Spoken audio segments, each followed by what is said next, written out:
MQ-1은 클래스가 남달라요. 아파치에서 사용하고 있는 헬파이어를 주무장으로 사용을 합니다. 솔레이마니를 헬파이어 미사일로 제거를 했었어요. 하이마스는 거리가 제한이 있잖아요. MQ-1 찰리는 한번 딱 뜨면은 12시간 이상도 떠 있을 수 있어요. 쉽게 얘기해서 CCTV에다 무장 달아서 띄워놓은 상태란 말이에요.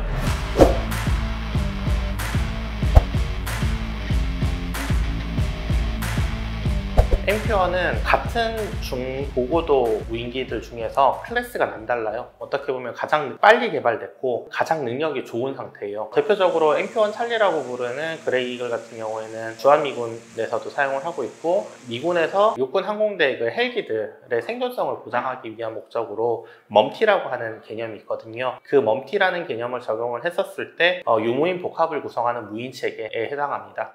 그 생각하기 나름이죠. 처음에는 나올 때 그냥 되게 단순한 기능만을 가지고 나오는 게 보통이에요. 하지만 실전에서 사용을 하다 보면 이런저런 요구들이 많이 나오게 되거든요. 그런 요구에 맞춰서 모든 무기체계는 끊임없이 개량을 합니다. 그런 개량을 거치게 되면 운영 경험 같은 것들이 같이 쌓이면서 단순히 무기체계로만은 설명할 수 없는 그런 장점들이 생겨요. 효과 측면에서 타 체계들하고 사실 비교가 안 될 정도로 MQ-1이나 MQ-9 쪽은 체계 완성도가 굉장히 높은 수준이라고 볼 수 있습니다. MQ-1이나 MQ-9 이런 무인기들 같은 경우에는 아파치에서 사용하고 있는 헬파이어를 주무장으로 사용을 합니다. 그리고 더불어서 추가적인 무장들도 적용을 할 수가 있어요. 항공기 한 대에 여러 발의 그 레이저 유도 무기를 가지고 침투를 한 다음에 원하는 표적을 굉장히 정밀하게 정확하게 타격을 할 수 있다는 게 장점이고, 이런 장점들이 극명하게 드러났던 대표적인 사례들이 언제냐면, 미국이 이란 지휘관인 솔레이마니를 제거할 때 사용했던 방식이 MQ-9을 투입을 해서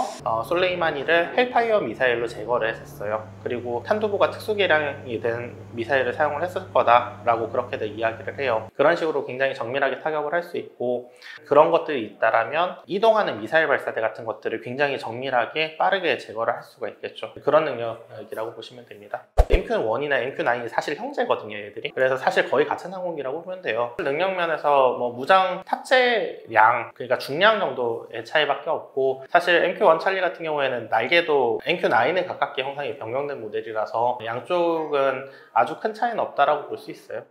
우크라이나 러시아 전쟁에서 요즘 항공전의 특징을 좀 봐야 돼요. 극단적으로 뭐라고 얘기하냐면 뮤추얼 에어 디나이얼이라는 표현까지 나오고 있어요. 그러니까 상호 항공 보부가 되는 거죠. 양쪽 다 서로 지금 하늘이라는 공간을 사용하지 못하는 그런 작전 환경 하에서 지금 작전을 하고 있어요. 그걸 해소를 하기 위해서 필요한 수단들이 어떻게 보면은 함 같은 대레이더 미사일 같은 것들도 있을 수 있는 거고요. 사람이 작전을 하면 사람이 피격을 당하면 죽는 거잖아요. 그렇게 안 하고 무인기가 작전할 수 있는 환경을 만들어 주는 거죠. 그러면은 다소간의 위험이 있더라도 무인기를 운영을 해서 지상 표적을 공격을 할 수 있는 능력을 제공을 하는, 대신에 무인기이기 때문에 지대공 미사일에 맞고 떨어진다라고 하더라도 작전하는 데서 다소간의 부담은 줄어들 수 있는 그런 환경인 거고, 만약에 들어간다, 그리고 이걸 운용하는 데 있어서 크게 지장이 없다 라는 상황이 된다라면 굉장히 큰 효과를 발휘할 수 있죠. 최근 들어서 함이 들어가고 난 다음에 우크라이나가 자국 영토 내에서 비행을 적극적으로 하는 모습들, 특히 저고도로 내려가지 않고 중고고도에서 작전하는 모습들이 종종 잘 보이거든요. 일부 지역이라도 우크라이나의 공중우세가 확보되는 지역들이 조금씩 생겨나고 있다는 거예요. 헤르손을 이번에 탈환을 했잖아요. 그러면 헤르손 다음 목표는 아래쪽으로 내려가야 되겠죠. 크림반도 같이 이렇게 거리가 좀 이격이 돼 있고 사람이라던가 차량이라던가 이렇게 접근하기가 힘든 지형인 경우라면 항공력으로 아무래도 타격을 하는 게 훨씬 효과적일 거예요.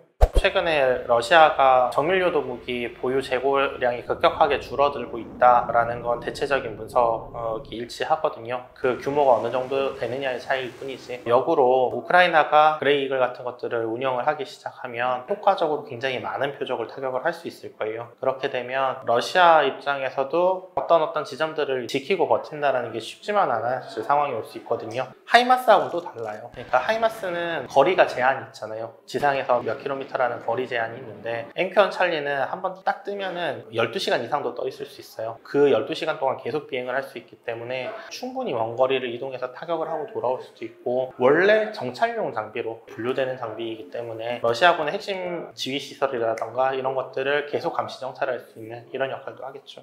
잘 걸립니다. 잘 맞고 떨어져요.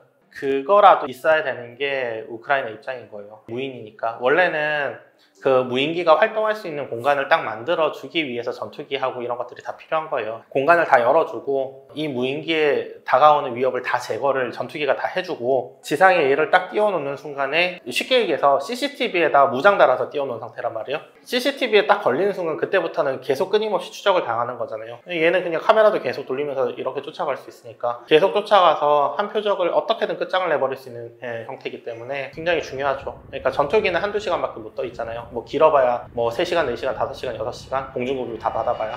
하지만 얘는 급유 없이 12시간을 공중에 채공할 수 있어요. 굉장히 느리지만 지상 표적을 상대로는 매우 효과적이에요.